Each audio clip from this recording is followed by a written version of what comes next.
Module 5, Concussion Management. When someone has a head injury, then you must always be suspicious of a neck injury.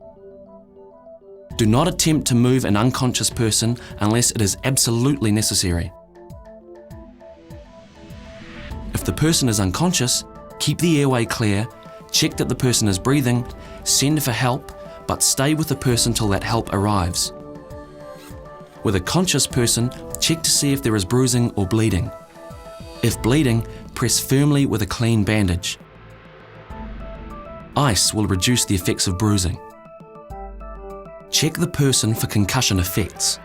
If symptoms are present, it is important to note the approximate duration of the symptoms.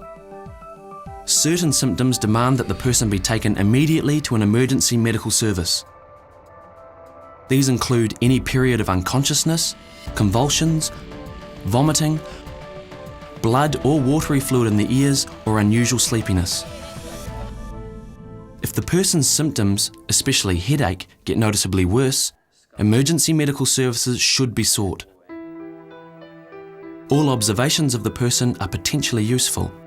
It is particularly helpful if you write down your observations. The incident reporting form at your school is the best place to record the description of the incident and the person's injuries.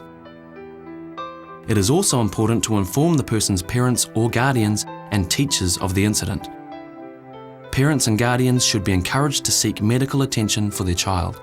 They should also be encouraged to observe the person for any possible deterioration of their condition. Teachers should be informed of a probable concussion in order to recognise possible changes in school performance or behaviour. It is critical that the person with the suspected concussion does not return to any activity where he or she is at risk of a second concussion. A second concussion before the first concussion is completely healed could have far more serious consequences.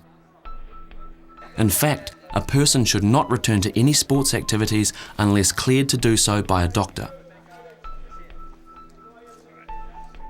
Hours or days after a concussion, a person can show other signs of the concussion.